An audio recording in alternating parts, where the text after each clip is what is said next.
সামনেই WBSSC group C group D এক্সামের date দিয়ে দিয়েছে, তার জন্য ম্যাথের কিছু প্রশ্ন সলিউশন করা যাক। দেখুন প্রথম অঙ্ক কি বলেছে, Kiran spends 45% of his income, if he save 66,000 then his income is. বলেছে কিরণ 45% তার রোজগারের খরচ করে দেয়, যদি সে 66,000 সেভ করে তাহলে তার ইনকাম কত। আমাদের জানতে হবে income minus expenditure equals to save. তাহলে আমরা যদি ইনকাম ধরি 100 টাকা, সে এক্সপেন্ডিচার কত করেছে, খরচ করেছে 45%, তাহলে 100-র 45% কত হয়, 45 টাকা। তাহলে সেভ কত হবে, 100 মাইনাস 45, 55। ঠিক আছে, তাহলে এই 55ই বরাবর কত, 66,000। তাহলে আমাদের কি বের করতে হবে, ইনকাম বের করতে হবে, মানে 100। তাহলে 100 বরাবর কত হবে, 66,000 ডিভাইডেড বাই 55 ইন্টু 100। কাটাকুটি 11 5-এ, 11 6 66, 3টা 0, 5 দিয়ে 12 5-এ 60, 2টো 0, তাহলে 12,000,000, 1,20,000। ঠিক আছে, তাহলে তার ইনকাম বেরিয়ে গেল 1,20,000।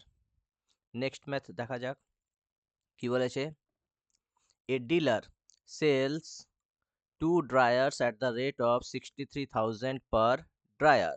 On one he earns a profit of 5% and on the other he loses 30%. What is his loss percentage in the whole transaction? তাহলে লস হবে আগেই বলে দিয়েছে, তাহলে ভয়ের কিছু নেই, প্রফিট বা লস, তাহলে আমাদের লস হবে। কি বলেছে, একজন ডিলার প্রতি ড্রায়ার 63,000 দরে দুটি ড্রায়ার বিক্রি করে, একটিতে সে 5% লাভ করে এবং অন্যটিতে 30% লোকসান করে, তাহলে পুরো লেনদেনে তার ক্ষতির শতাংশ কত। তাহলে যেই সেলস বলে দিয়েছে মানে এসপি বলে দিয়েছে, এসপি কত, একটার যদি 63,000 হয় তাহলে দুটোর হবে 1,26। ঠিক আছে, এসপি বেড়ে গেল।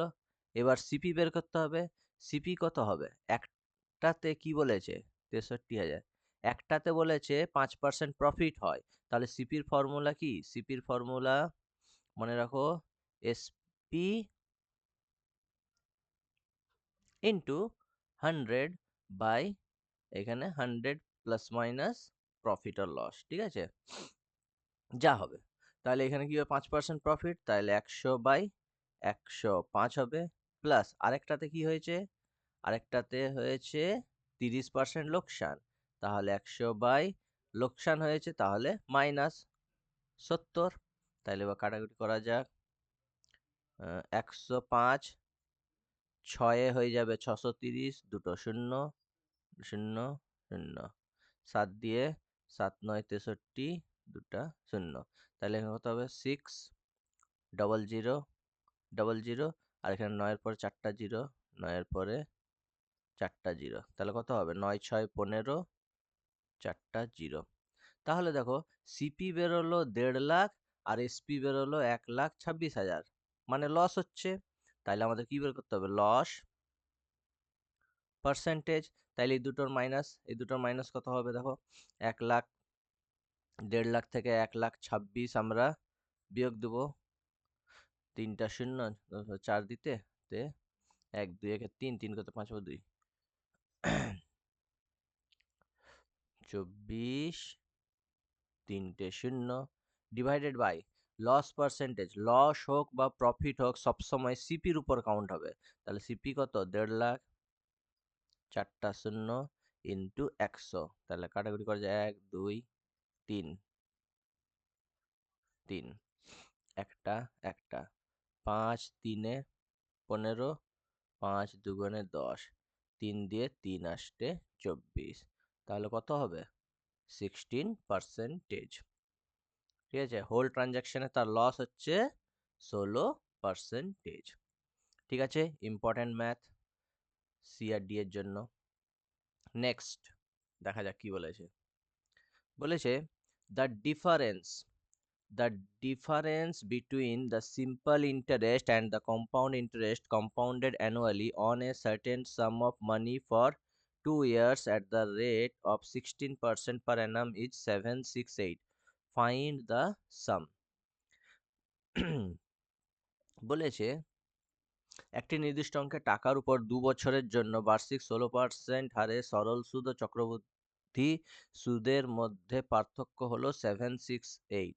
তাহলে সাম বের করো, মূলধন বের করো। এটা ডাইরেক্ট আমাদের ফর্মুলা একটা আমাদের জানতে হবে, difference equals to sum into R by 100 তার হোল স্কোয়ার, যখন এইখানে ইয়ার্সটা দেওয়া থাকবে 2। ঠিক আছে, যখন ইয়ার্সটা দেওয়া থাকবে 2, তাহলে এখানে আমাদের কি বলেছে, ডিফারেন্সটা বলে দিয়েছে কত, 768। 768 আমাদের বের করতে হবে সাম। সাম রেট কত বলে দিয়েছে, 16/100 তার হোল স্কোয়ার। তাহলে 768, এটাকে এই পাশে নিয়ে চলে আসছি, 100/16 ইন্টু 100/16। এবার কাটাকুটি যা 16 দিয়ে যদি কাটি কত হচ্ছে, 16×4 = 64। 16×4 = 64, কত রয়েছে 12, মানে 128। 16×8 128, এখানে 16 দিয়ে 16×3 48। তাহলে এস ইকুয়ালস টু কত বেরোলো, এস ইকুয়ালস টু 3, এখানে দুটো শূন্য, এখানে দুটো শূন্য। ঠিক আছে, 30,000। তাহলে সাম বেরিয়ে গেল 30,000। ঠিক আছে, এই ফর্মুলাটা আমাদের মনে রাখতে হবে, difference equals to sum into R by 100 এর স্কোয়ার, যখন 2 ইয়ার্স দেওয়া থাকবে। ঠিক আছে, নেক্সট ম্যাথে যাওয়া যাক। In a quadrilateral ABCD, AB বলেছে 17 সেমি, বিসি বলেছে 8 সেমি, সিডি বলেছে 9 সেমি, এডি বলেছে 12 সেমি অ্যান্ড এসি বলেছে 15 সেমি।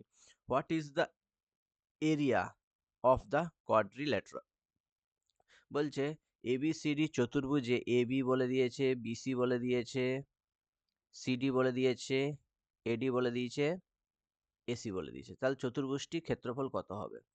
দেখো আমাদের কিছু ডিজিট মনে রাখতে হবে, যেমন 3, 4, 5। এটা মানে কি? এটা মানে মনে রাখতে হবে 3 square plus 4 square equals to always 5 square হবে। 3 স্কোয়ার কত, 9, প্লাস 4 স্কোয়ার 16, তাহলে 16×9 = 25, মানে 5 স্কোয়ার। এইভাবে 3, 4, 5 হলো, তারপরে 6, 8, 10, 9, 12, 15, 8, 15, 17, এইভাবে এইভাবে কিছু কিছু সংখ্যা মনে রাখতে হবে। তাহলে এইখানে দেখো কি কি সংখ্যা আমাদের কমন আছে, দেখো 17 আছে, 8 আছে, 9 আছে, 12 আছে, আর 15 আছে। ঠিক আছে, এবার আমরা যখন এরিয়া বের করব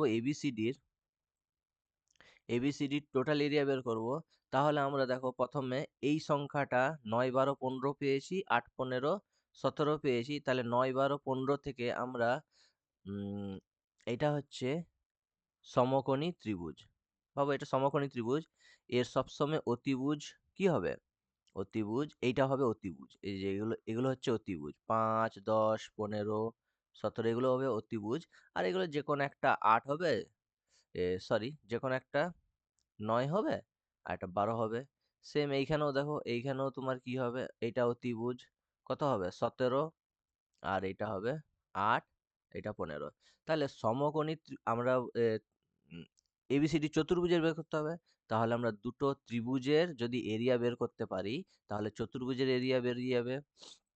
তাহলে আমরা দুটা ত্রিভুজের এরিয়া বের করতে হলে প্রথমটার কি হবে, সবসময় সমকোণী ত্রিভুজের এরিয়ার সূত্র হচ্ছে half into base into height, plus এরও হবে half into base into height. করা যাক। 2 4 8, এটা 2 দিয়ে 6, তাহলে 9 6 54 প্লাস 15 4 60 ইকুয়ালস টু 4 5 6 11, 114 হবে।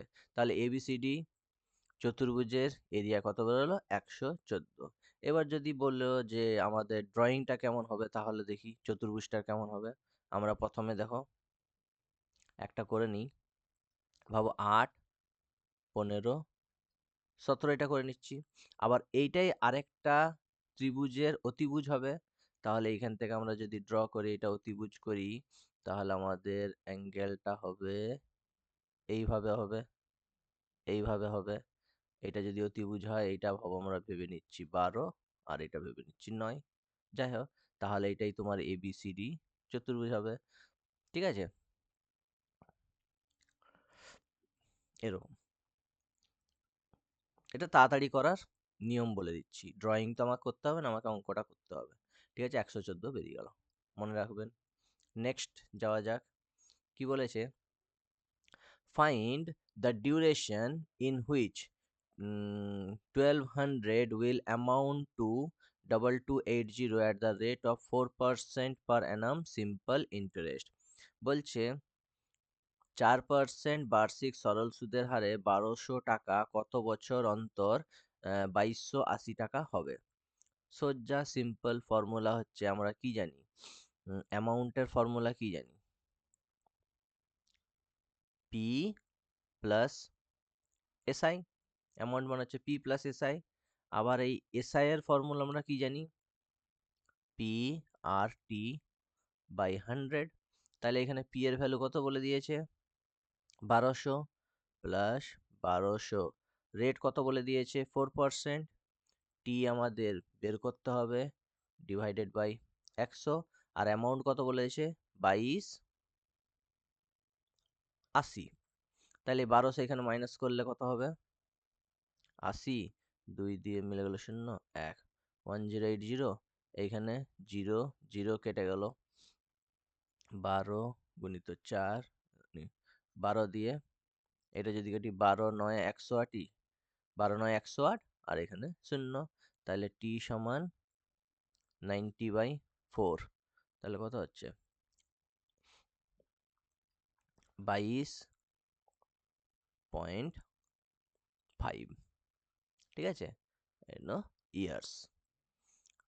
ঠিক আছে, তাহলে এই ম্যাথগুলো এসএসসির জন্য খুব important, SSC group C group ডির জন্য।